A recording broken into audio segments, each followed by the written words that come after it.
Hey guys, let's start with the story tonight. Miners turned hallucinogenic toxic ore into a weapon of resistance, using an elaborately planned time illusion to expose the cruel truth. In the end, they transformed the pain of arsenic poisoning into a starting point for fighting for dignity and reform. So, before you get comfortable, take a second to like this video and subscribe, only if you truly enjoy what I'm doing here. And let me know in the comments where you're tuning in from and what time it is for you right now. It's always fascinating to see people from all over the world joining us. The winter of 1888 arrived earlier than usual. The icy wind in the Badia mining district howled like a sharpened knife as it swept past the wooden frames of the mine shafts. Deep underground, the sweltering heat from the Earth's core mingled with the bitter cold from the surface, creating a suffocating dampness. Marcos's miner's lamp cast flickering light on the rock walls, illuminating the layers of mineral veins before him. Glowing or embedded in the dark brown stone, shimmering with faint phosphorescence like stardust scattered in an abyss. When he reached out to touch it, his fingertips picked up a slippery powder, carrying a faint sweetish stench. The smell of arsenic, creeping silently into his lungs. He had been swinging his pickaxe continuously for 18 hours. His arms felt as heavy as lead, and the blisters on his palms had burst and scabbed over, mixing with coal dust to form hard calluses. Every swing sent a dull ache through his bones. The tunnel was thick with the acrid stench of sulfur and rust, mingled with the muffled coughs of fellow miners and the clatter of our carts rumbling along iron rails, a never-ending dirge of suffering. "Dad!" A clear voice suddenly echoed beside him. Marcos froze mid-swing. The beam of his lamp swept across the corner of the tunnel, revealing a small figure in tattered, washed-out work clothes with holes at the knees. Coal dust smudged his cheeks, but his eyes shone as brightly as stars above the mine shaft. It was Carlos. His son, who had been buried alive in a collapse 3 days earlier, was smiling at him, clutching a polished piece of glowing ore that cast a silver sheen on his face. "You promised that when you saved enough money, you'd take me to see the steam circus in the city." Carlos shook the ore in his hand. "Look at this stone. It lights up the way. Do you think the circus elephants will mistake it for a star?" Marcos's throat felt choked with coal dust, rendering him speechless. Memories flooded back. Last rest day, he had taken Carlos to the town's general store. A colorful poster of the steam circus hung in the window, depicting stilt-walking clowns, fire-breathing elephants, and dancers in sequin dresses. Carlos had clung to the window, his small hand gripping Marcos's sleeve as he traced the elephant with his finger. "Dad, do elephants really breathe fire? Aren't they scared of it?" Marcos had patted his son's head, his pockets holding only 2 pesos, saved over 3 days by skipping a black bread each meal, meant to buy cough medicine for his wife. "When I get my wages next month, I'll definitely take you," he had said. But now the wages never came. Instead, he had found Carlos's cold, stiff body, still clutching half a piece of black bread. Marcos stretched out his hand, longing to touch his son's cheek, but his fingers passed through empty air. Carlos's figure wavered in the lamplight like a reflection on water, then vanished into the darkness. "Marcos? Are you okay?" Paco, a fellow miner, patted his shoulder. The light from Paco's lamp revealed a face full of concern, marked by a long scar at the corner of his eye, left by a falling rock in a collapse the previous year. "You've been staring at nothing for ages.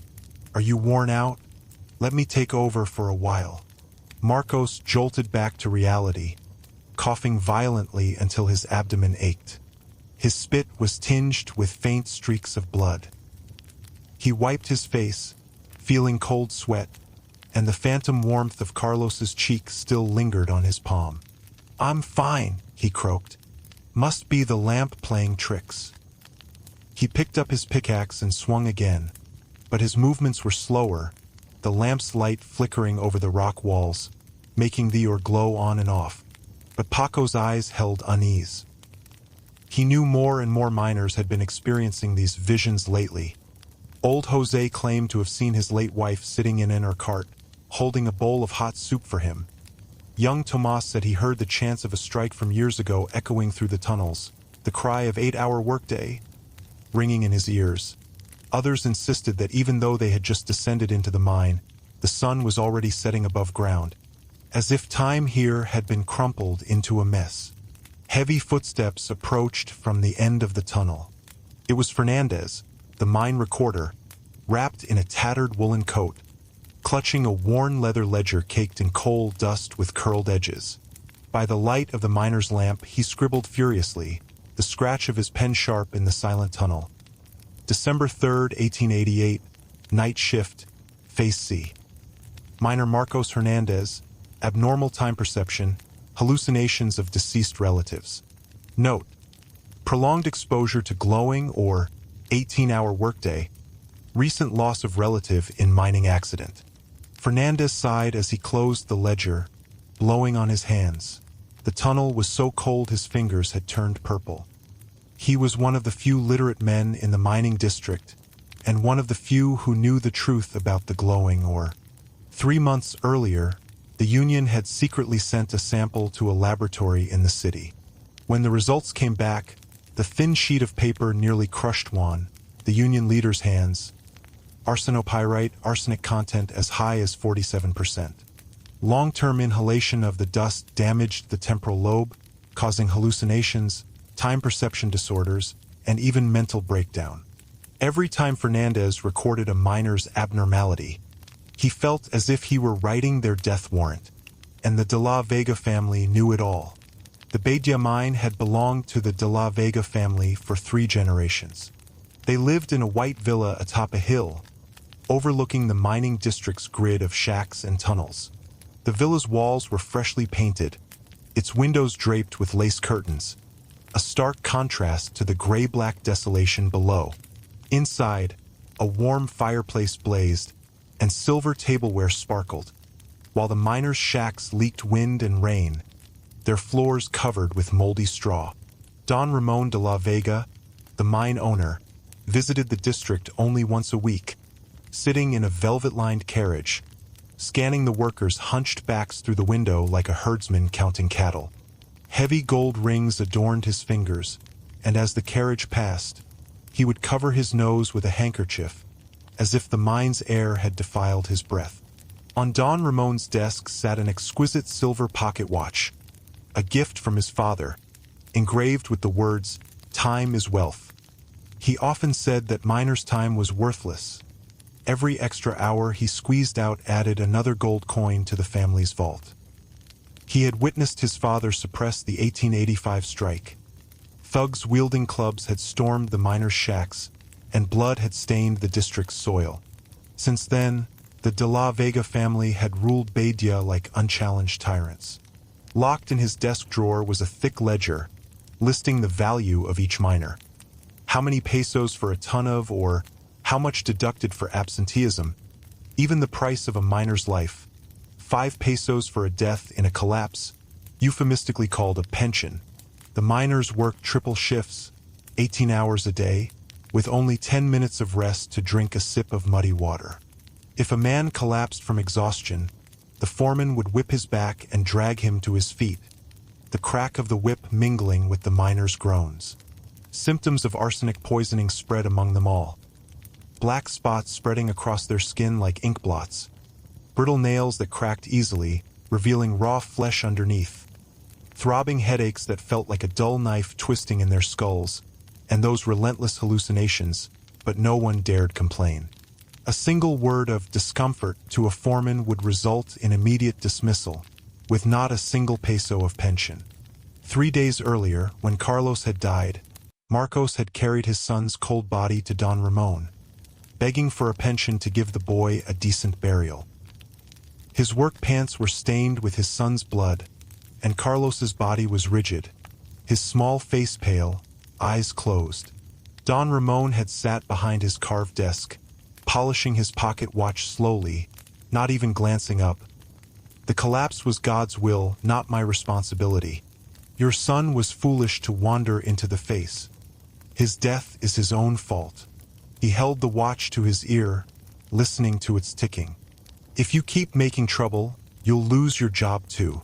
Marcos had nearly lunged at Don Ramon's throat, his nails digging into his palms until blood oozed between his fingers. It was old Juan who had held him back, his strong hands gripping Marcos's arms as he whispered in his ear, "Don't be reckless, Marcos. If we resist now, we'll end up buried in this bottomless pit like Carlos." Juan's left hand was missing 2 fingers, a souvenir from the 1885 strike, and a long scar ran across his knuckles, reddening with the force of his grip. That night, the Union members gathered in the abandoned number 2 tunnel, long emptied of, or its bare rock walls were carved with the names of miners who had died there. A kerosene lamp flickered in the corner, casting distorted shadows on the walls like twisted phantoms. Juan sat in the center, clutching the crumpled laboratory report, his voice rough as sandpaper. "Brothers, we're being slowly poisoned by arsenic, while De La Vega treats us like animals. He doesn't care about our lives, only how much gold he can squeeze from the glowing ore." Juan rested his left hand on his knee, the empty space where 2 fingers had been a stark reminder. He traced the spot, recalling the 1885 strike. The sun had been scorching, and he had led the charge, shouting, "8-hour workday." Don Ramon's father had sent thugs, and an iron rod had smashed his hand. He still remembered the sound of his bones breaking. He had lay in the tunnel for 3 days and nights, carried to safety by fellow miners who had dressed his wounds with herbs. He had survived, but 2 fingers were gone forever. "In my life, I've seen too many brothers die here, buried in collapses, their bodies never recovered, wasting away from arsenic poisoning, unable to even drink water in their final days, beaten to death by foremen for complaining about being tired, their bodies dumped in slag heaps to feed wild dogs." He spread his left hand, revealing the stumps. "But we can't accept this fate." Muffled curses erupted from the crowd. A man tore open his collar, revealing black spots covering his neck like dirt. "My wife says I shout the names of the dead in my sleep. My son runs away when he sees me, saying there's a ghost in my eyes." Another man slammed his fist on his thigh, tears streaming down his face, leaving streaks in the coal dust. "My father fell into a pit last year after seeing things. De La Vega said he was drunk, didn't give us a single peso. My mother still cries, saying he died wrongfully." Marcos sat in the corner, staring at the kerosene lamp's flickering flame. Carlos's smiling face appeared before him, blending with the light like an elusive dream. He suddenly stood up, his voice quiet but filled with desperate resolve, silencing the crowd instantly. "He doesn't care about our lives, but he cares about the mine's reputation, and the investors' money. He's not afraid of us. He's afraid of unclean things, of strange occurrences that will scare away his wealthy backers." He paused, his gaze sweeping over every coal-stained, despairing face, each pair of eyes reflecting the lamp's light like fading stars. "If they fear ghosts, we'll give them a haunting of time. We'll make them believe that time here has gone mad, that the men they've killed have returned to demand what's rightfully ours." Juan looked at Marcos, surprise flashing in his eyes before hardening into determination. He crumpled the laboratory report into a ball and tossed it into the kerosene lamp. The paper crackled and burned, turning to ashes like black butterflies. "Very well. Let Bedidia's time run backward." The secret spread through the mining district like mold, silent, but omnipresent. The Union devised an intricate signal system, simple enough for illiterate miners to follow flawlessly. 3 short flashes and 1 extinguish of the miner's lamp meant, begin, time reversal, performance. Miners would stop working instantly, wear terrified expressions, and mutter, "Why are we back to yesterday?" Knocks on the tunnel walls. 3 short, 1 long, meant, unified story. 2 long, 1 short. Evacuate danger zone. Miners assigned to guard the timepieces would blur the numbers with coal dust or secretly turn the hands back hours when the foremen weren't looking. Literate Union members took turns tearing down and rearranging the calendars on the district notice board, tearing December 5th, pasting December 3rd the next day, leaving the foreman confused about the true date, grumbling at the chaotic mess. Old Juan became the script director.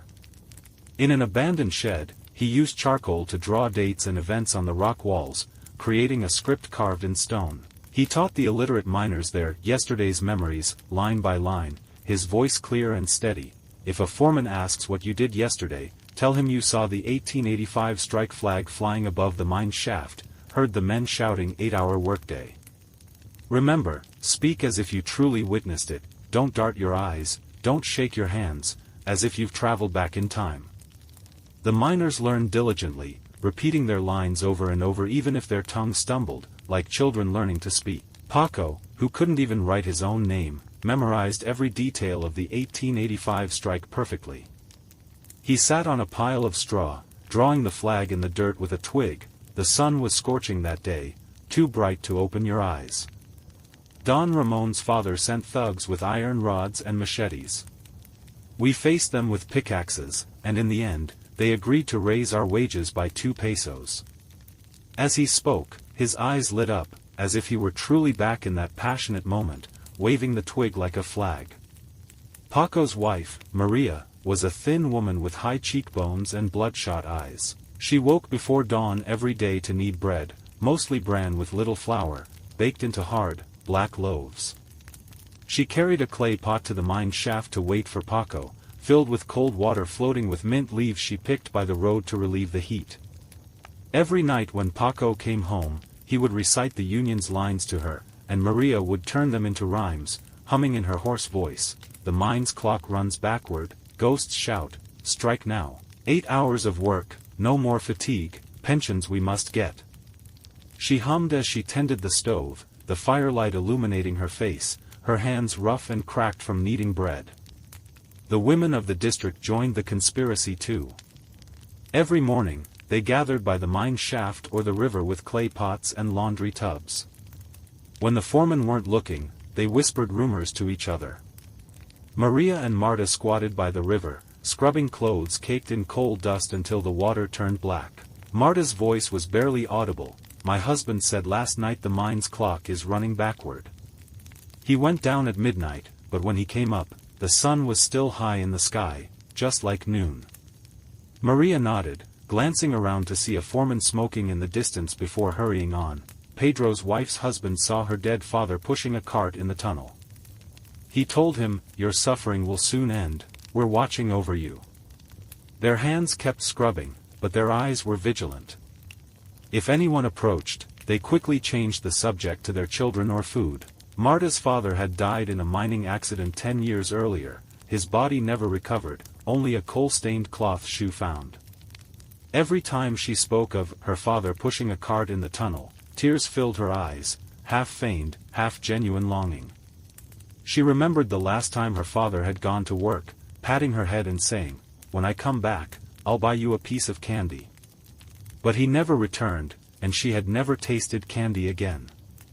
She knew the men were risking their lives to fight in the mines. All she and the other women could do was make these ghost stories sound real, keeping the foremen and mine owners awake at night. The rumors spread like wildfire, reaching the foremen's ears quickly. Most of the foremen were distant relatives of the De La Vega family, bullying cowards who waved whips aggressively during the day, shouting insults at the miners, but cowered in their dormitories at night, too afraid to turn off the lights for fear of ghosts. The kerosene lamps in their dormitories burned all night, their wicks short, the oil nearly exhausted. Pedro, a young foreman and Don Ramon's nephew, was only 20 years old, still with a childish face. He had lived a comfortable life in the city before Don Ramon sent him to the mine for training. He couldn't sleep at night, sitting on the edge of his bed, clutching a knife, staring at the door. When the curtain fluttered in the wind, he would jump up in terror, dropping the knife with a clatter. In the middle of the night, he heard regular knocking, thud, thud, thud, as if someone were tapping the railroad tracks. He thought it was a ghost coming to claim him, shaking violently, his teeth chattering. Early the next morning, his hands trembled so badly he couldn't close his suitcase, his clothes scattered on the floor. He didn't stop to pick them up, grabbing the suitcase and running out of the mining district, forgetting even his wages. He shouted as he ran, "There's a ghost! A ghost in the mine!" He never returned. Juan knew it wasn't enough. He asked Diego, a fellow miner who was skilled at forging handwriting, to create a fake 1890 Badia mine safety regulations on yellowed old paper. Diego had once been a town clerk, forced to flee to the mine after offending the mayor. His handwriting was elegant, almost like printed text. He dipped his pen in ink, writing carefully, sprinkling tea on the paper to make it look aged, as if it had been stored for years. The regulations included provisions the miners had long dreamed of: 8-hour workday for miners, full pension for injured miners, minimum 50 pesos, regular medical examinations for miners, immediate suspension of work for those diagnosed with arsenic poisoning. As Diego wrote, his hands shook slightly, tears filling his eyes. They deliberately left the regulations on the foreman's desk, tucked under a pile of ledgers, for him to accidentally discover. The foreman was drinking morning tea when he found the paper. His teacup crashed to the floor, shattering into pieces, the tea spilling everywhere. He held the paper, his fingers trembling so violently he nearly crumpled it, and stumbled toward the hilltop villa, one shoe lost along the way, forgotten in his panic. He burst into Don Ramon's study, shoving the paper into his hands. "Don Ramon. Look at this. It was on my desk, regulations from 1890. Time really is messed up in the mine. Someone has already gotten hold of something from the future." His voice cracked with fear, his face ashen. Don Ramon held the paper, his fingers twitching. The handwriting was clear, the provisions detailed. He knew it was a forgery, but the endless strange occurrences in the mine had already filled him with dread, as if an invisible hand were squeezing his heart tighter and tighter. What terrified him most was that several investors had sent messengers to inquire about the mine's abnormalities, threatening to withdraw their funds if the mine was unclean. The de la Vega family's business was already on the verge of collapse, relying entirely on these investors. If they pulled out, the entire family would ruin. He wouldn't even be able to afford to keep the villa's fireplace burning. "Go," Don Ramon ground out between clenched teeth, his jaw aching. "Fetch Dr. Alvaro from the city. He's a rationalist from Madrid. Let him uncover the truth behind these absurdities to reassure the investors." He tossed the paper onto the desk, where it slid to the floor, ignored. His only thought was, don't let the investors leave. Don't let the de la Vega family fall because of me. Dr. Alvaro arrived at the mining district 3 days later. Dressed in a crisp black suit without a single wrinkle, wearing gold-rimmed glasses, his hair neatly combed, he carried an exquisite redwood suitcase inlaid with brass clasps, filled with test tubes and a microscope. He looked utterly out of place amid the mine's gray desolation, as if a sketch had wandered into an oil painting. He refused the villa room Don Ramon had arranged for him, insisting on staying at the mine's guest house. The room was Spartan, its walls caked in coal dust, the plaster peeling, the bed linens reeking of mildew, but he didn't seem to mind. Setting down his suitcase, he said simply, "Only by being close to the scene can I find the truth." Dr. Alvaro's investigation was meticulous. He went down the mine every day, his suit trousers stained black with coal dust, his glasses smudged. He periodically removed them to wipe with a clean handkerchief, which quickly turned black. He carried a notebook filled with detailed tables, recording each miner's testimony in small, neat handwriting. He examined the glowing ore closely, chipping off small pieces with a hammer to place in sealed test tubes, where the ore's phosphorescence flickered like tiny stars. He even collected samples of the miners' drinking water and the air they breathed. The water, contained in glass bottles, was cloudy with sediment and impurities. Following their script, the miners described the time abnormalities methodically to him. Old Jose claimed to have repeated the same day's work 3 times, digging the same vein and seeing his late wife bring him hot soup each time. Tomas said he had seen his future self warning him, "Beware of collapse. The face will cave in 3 days from now." Others insisted the pendulum deep in the mine swung counterclockwise, ticking backward.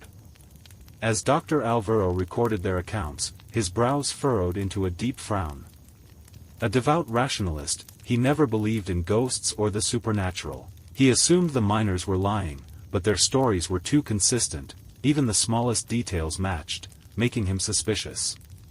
What struck him as even stranger was that many of the miners describing time abnormalities showed obvious physical symptoms, severe hand tremors that made holding a cup difficult, unfocused eyes, as if they couldn't see clearly, black spots spreading from their necks to their arms. Some couldn't even answer simple questions about the date, stumbling over their words. One afternoon, he stopped old Juan as he was about to enter the mine. Juan carried a tool bag and held a pickaxe, his work pants patched repeatedly. The doctor handed him a glass of water, clean and clear, a stark contrast to the mine's harshness. "Mr. Juan, could you tell me more about the 1885 strike? For example, what color was the flag? What symbols were on it?" Juan's heart skipped a beat. He knew the doctor was testing him, and cold sweat broke out in his palms, but his face remained calm. He took the glass, sipping the cold water, which refreshed him. It was red, embroidered with a hammer and a pickaxe, hammer on the left, pickaxe on the right, with a 5-pointed star in the middle. "I stood at the front. Don Ramon's father ordered his men to shoot. A bullet pierced the flag, and blood splattered on it, darkening the red into something like congealed blood." These were his true memories, and as he spoke, the anger in his eyes was genuine, hatred etched into his bones. Dr. Alvaro stared into his eyes.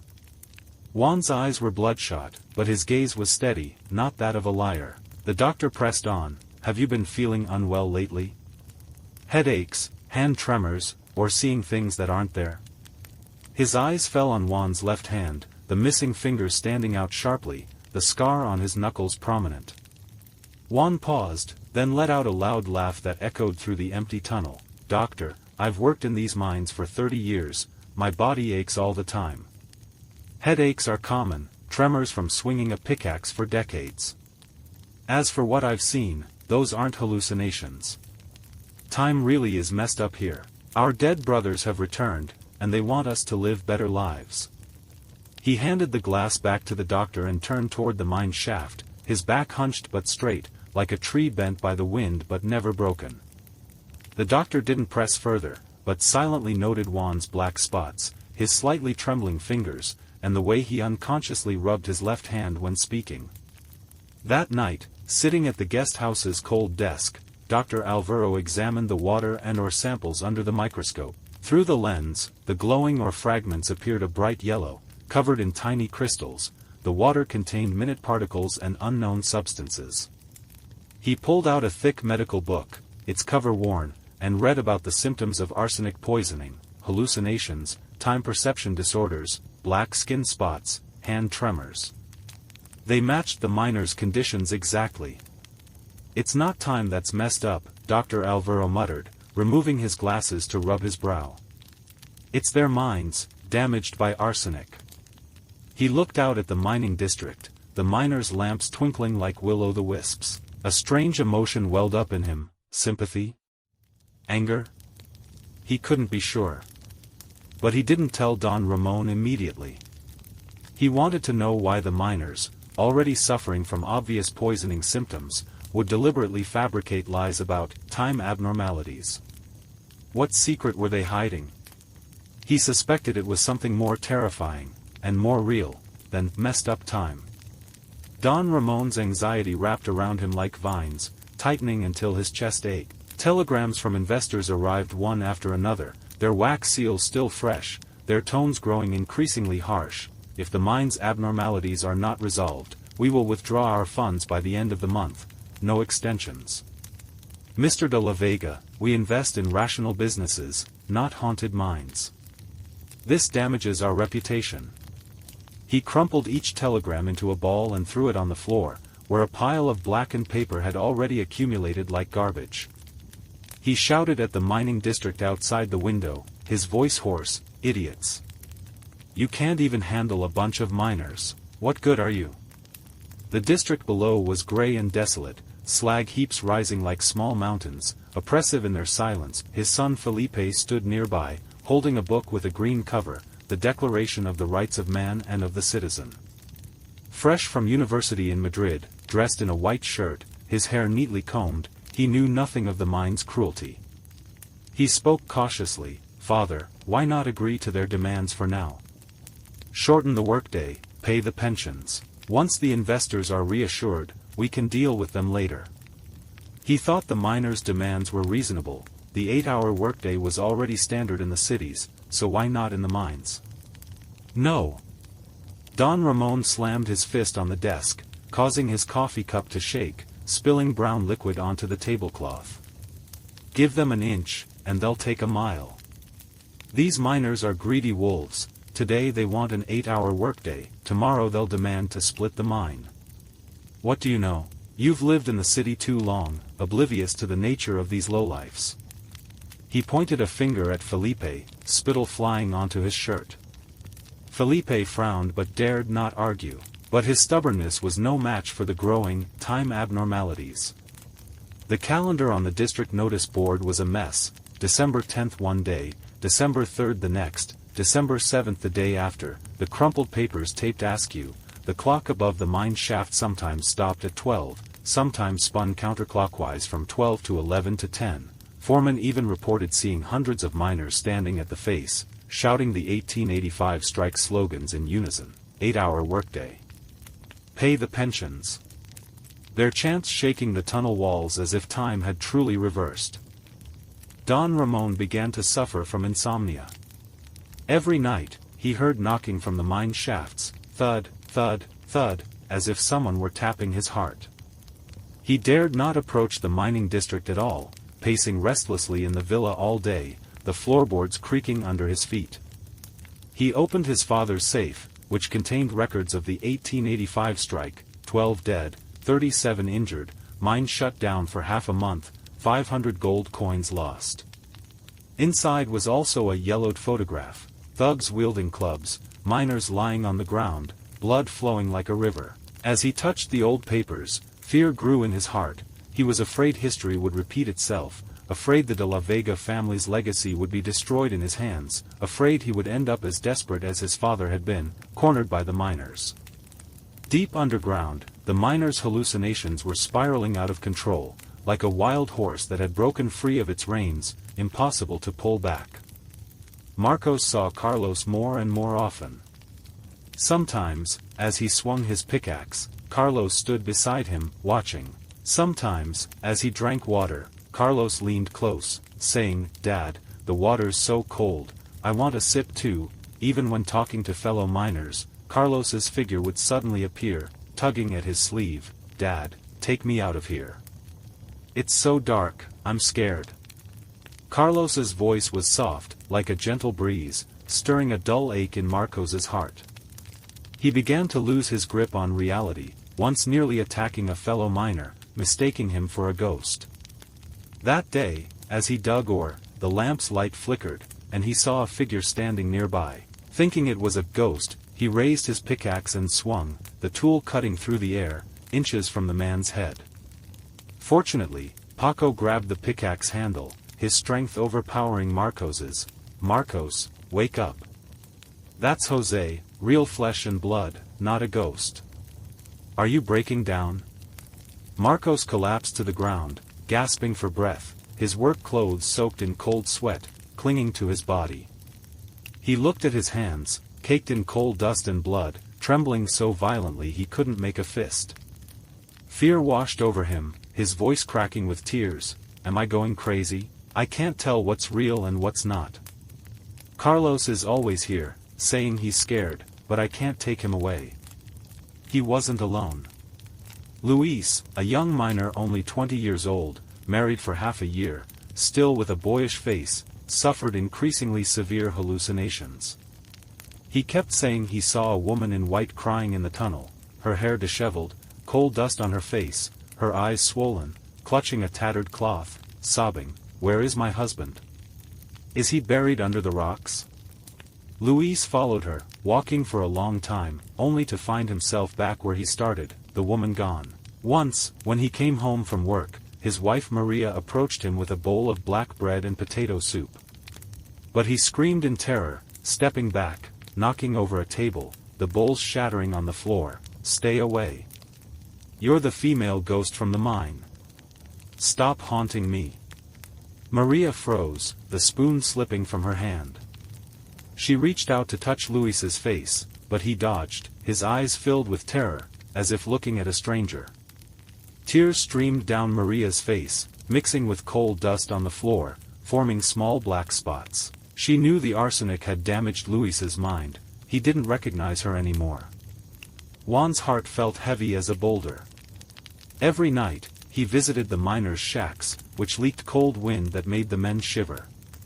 He brought herbs he had picked from the mountains, boiling them into dark, bitter soup for the sick miners. Watching them huddle on cold beds, muttering deliriously, calling out the names of loved ones, fathers, mothers, children, his heart felt pierced by needles. He knew these weren't performances, they were real symptoms of arsenic poisoning. If things continued, many would lose their minds forever, never to recover.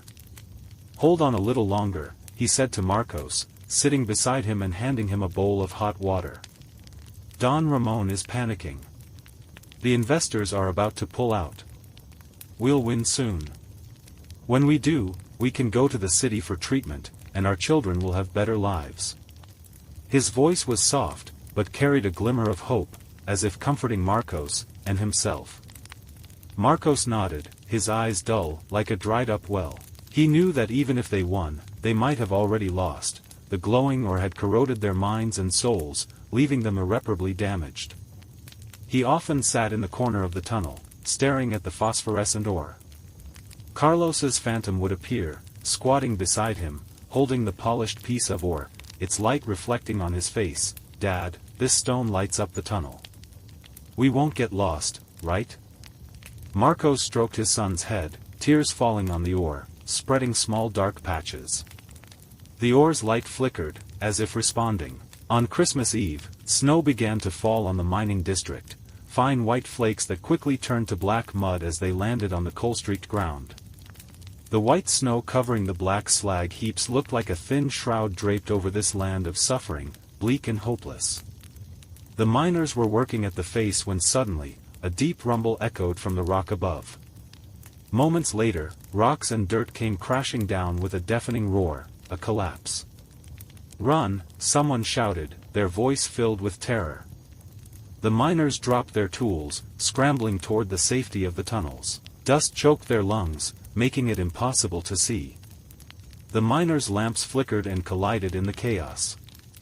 The rock walls continued to crumble, large boulders slamming into our carts, crushing them with a metallic clang.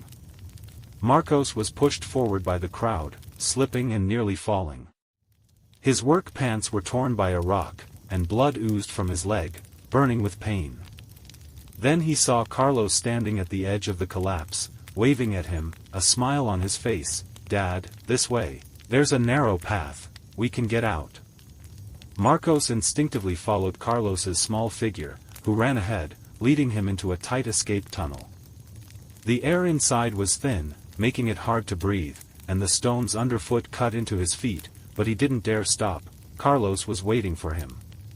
At that moment, Juan raised his miner's lamp, flashing 3 short bursts before extinguishing it, the final signal in their plan. The miners in the chaos understood instantly. They stopped running, turning to face the approaching foreman and Don Ramon's thugs, shouting in unison, their voices so synchronized it sounded like they had rehearsed 1,000 times, echoing off the tunnel walls. "We've returned to 1885. This is the scene of the strike."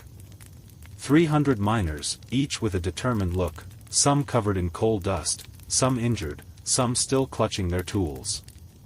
They pointed at the collapsed rock, saying it was the stone the thugs had used to suppress the 1885 strike. They pointed toward the mine shaft, claiming the 1885 strike flag was flying there, its bloodstains still visible.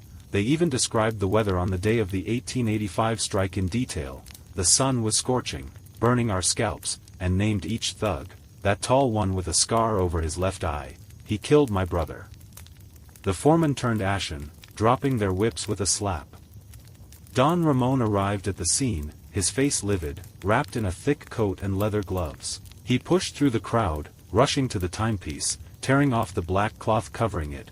the hands were spinning wildly counterclockwise, from 12 to 1 to 2, as if manipulated by an invisible hand. A group of miners had rigged it beforehand, jamming the hands with wire and installing a simple gear mechanism underneath. A gentle pull would set the hands spinning backward. This can't be. This can't be. Don Ramon stumbled backward, nearly falling, grabbing a wooden frame to steady himself, which wobbled dangerously. His eyes were filled with terror, as if he had seen a ghost, muttering repeatedly, "Time really has reversed. The ghosts have returned. They're here to avenge themselves."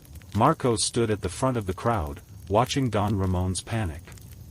He felt no joy in victory, only overwhelming exhaustion, as if he had run a marathon and could go no further. Before him, Carlos stood at the edge of the collapse, waving, as if saying, "Dad, we won." Carlos's smile was bright, like the light of a miner's lamp, illuminating the darkness in his heart. Dr. Alvaro's investigation report was delivered to Don Ramon the day after Christmas. Bound in thick cowhide, the cover read, "Report on Abnormal Phenomena in the Bedtime Mining District." In neat handwriting, the first page featured a bold, eye-catching conclusion.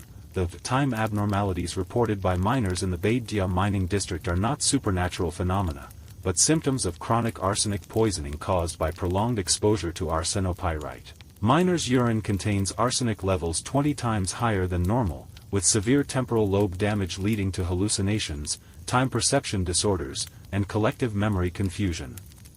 The report included graphs of test samples, showing fluctuating arsenic levels, detailed analyses of the miners' symptoms, from black skin spots to hallucinations, and results of the glowing or composition test, stating, arsenopyrite, arsenic content 47%.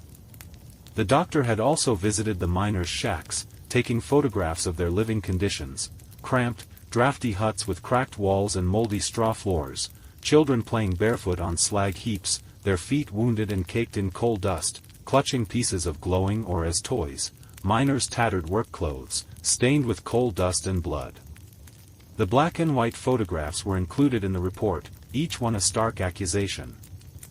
In the final section of the report, Dr. Alvaro wrote, "Mr. de la Vega, your mine is slowly killing these miners. They work in harsh conditions, 18 hours a day, inhaling toxic dust, drinking contaminated water, with no basic guarantees of survival. Their lies are a last act of resistance, in the face of despair, a silent accusation of your cruel exploitation. If you continue down this path, the mine's collapse is inevitable." Don Ramon's hands trembled violently as he held the report, crumpling the pages. He suddenly realized that what he had feared all along was not ghosts, but the miners' anger, oppression pushed to the breaking point, an anger that would erupt like a volcano sooner or later. The investors had issued their final ultimatum: resolve the issue within 3 days, or withdraw their funds. He collapsed into his chair, which creaked as if on the verge of breaking. For the first time, he felt despair. Burying his face in his hands, his shoulders shaking, he could not defeat a group of men who had nothing left to lose, could not overcome his own fear, and could not escape the harsh reality. Word of the doctor's report spread among the miners. The union members gathered in the number 2 tunnel,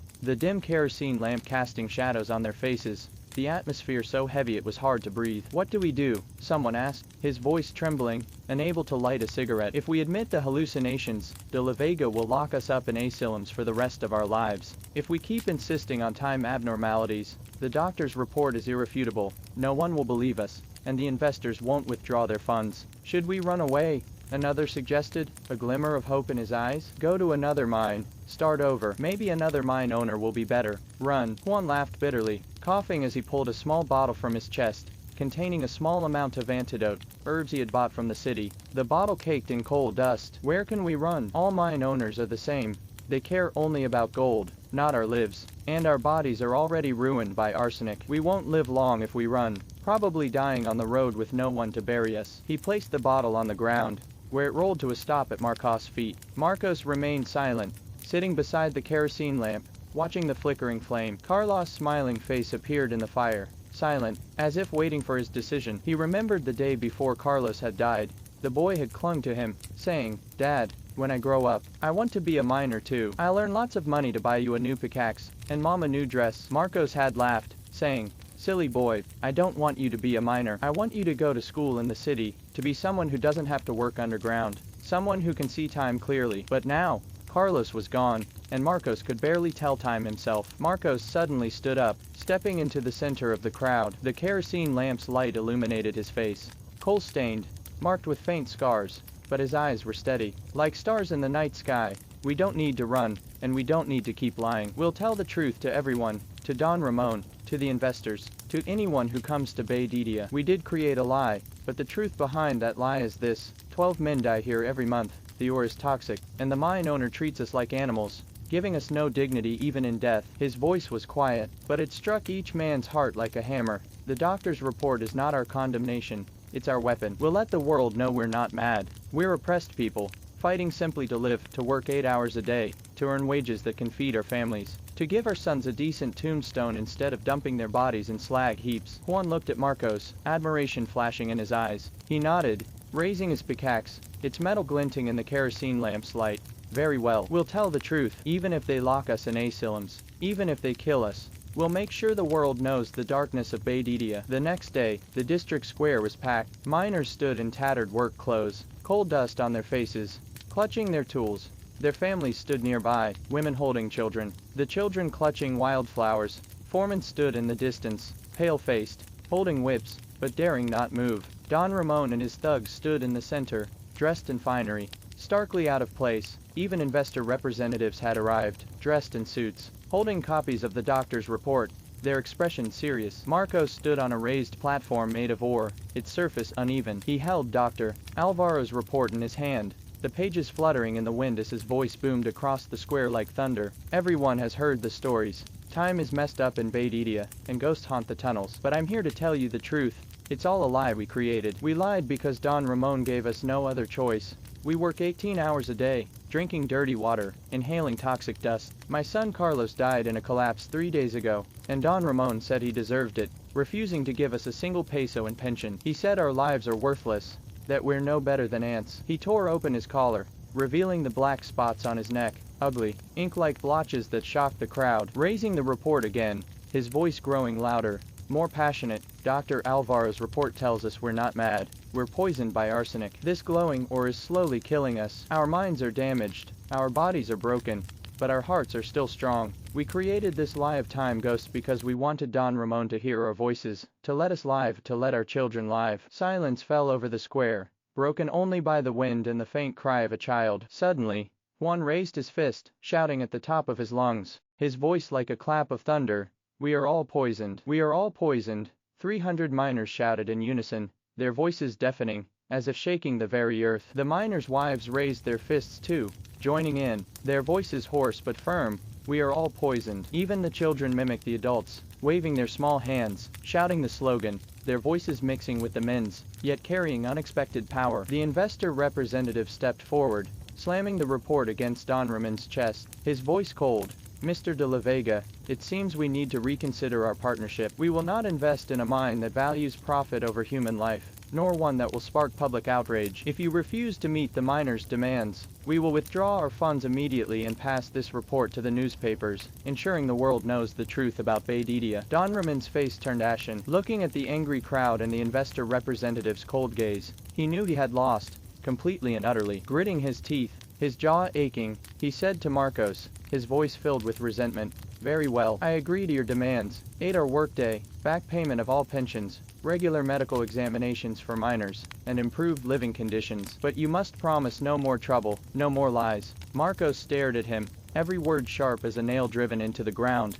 "We are not looking for trouble. We are taking back what is rightfully ours. If you dare break this promise, time in Bay Didia will stand still forever, frozen on this day, the day we told the truth. We will make sure the world knows how you treat your miners." Dr. Alvaro did not stop at delivering the report to Don Ramon. On the night before he left Bay Didia, he sat at the guest house's cold desk, reorganizing the investigation report, adding extra materials, recordings of the miners' testimonies. He had brought a simple phonograph, capturing the trembling but determined voices of Marcos, Juan, and others, negatives of the mine's environment, and copies of the de la Vega family's ledgers, detailing wage theft and cover-ups of her toxicity, secretly copied by Fernandez and slipped to him. He carefully packed these materials, addressing the package to the investigative journalism department of Madrid's La Verdad newspaper, and entrusted it to a reliable postman in the town. He knew that only by letting the truth escape Bedidia's remote mountains would this struggle not be reduced to a fleeting victory. On the morning the postman departed,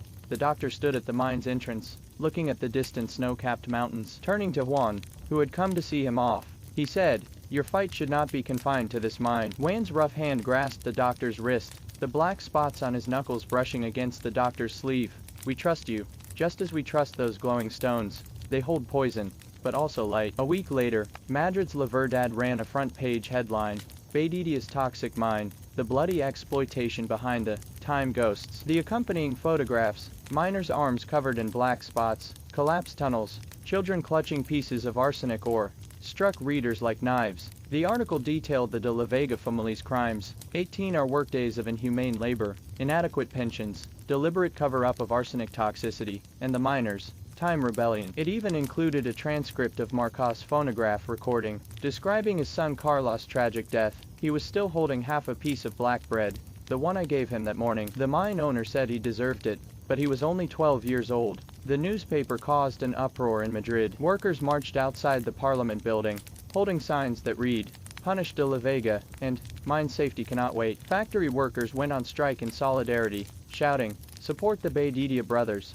Long live the 8-hour workday." Intellectuals and celebrities joined the outcry. Writers published articles in magazines. When miners weave a web of resistance from hallucinations, what we see is not madness, but the despair of a class. Even the royal family was alarmed. The king ordered the formation of a royal commission to travel to Bedidia and conduct a thorough investigation. On the day the commission arrived, Don Ramon hid in his villa, too afraid to face them. Felipe greeted the commission in his father's place, clutching the crumpled report, his face paler than paper. The commission not only verified every detail in the doctor's report, but also uncovered more scandals. The de la Vega family had bribed government officials for years to cover up mining accident statistics, and had dumped arsenic-laced slag into rivers, causing arsenic poisoning among villagers downstream. When the news reached Bedidia, the miners gathered in the square again, this time holding copies of La Verdad instead of pickaxes. Juan stood on the platform, shouting to the crowd, "Brothers in Madrid, stand with us. This is not the fight of one mine,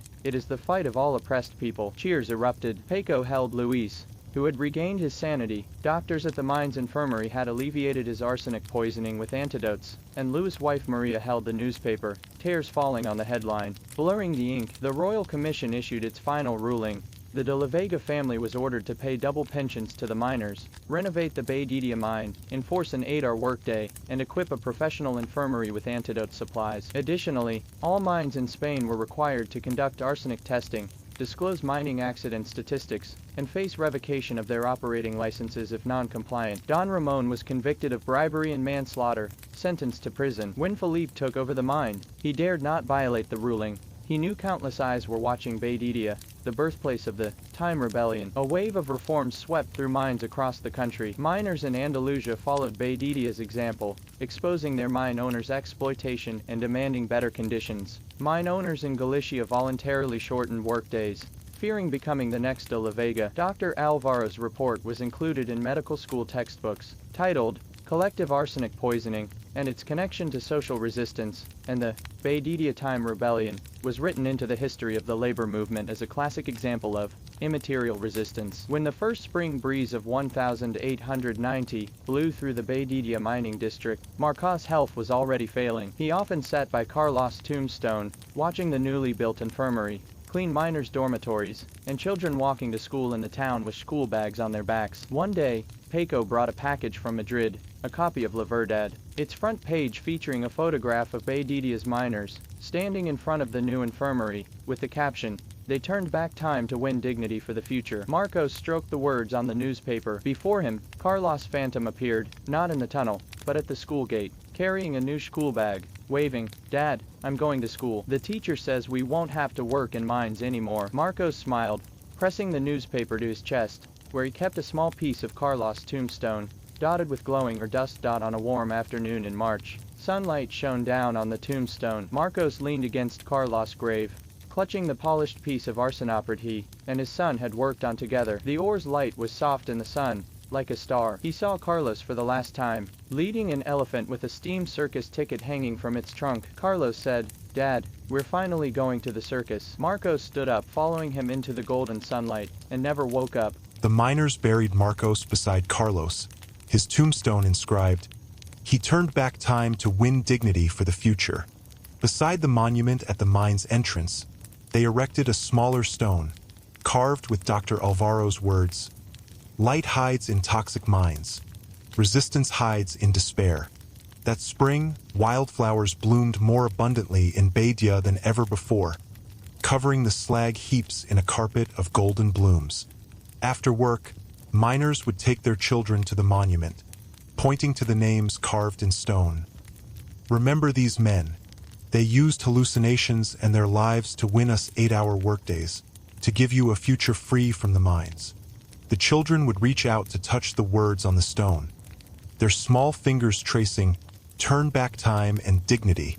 They didn't understand arsenic poisoning or the time rebellion, but they knew the glowing or was no longer something to fear, because someone had used its poison to ignite a fire that lit the path forward. Time in Badia finally flowed forward steadily, tick-tock, tick-tock, like the steady heartbeat of the miners, like the footsteps of children walking to school, like the unquenchable light of spring.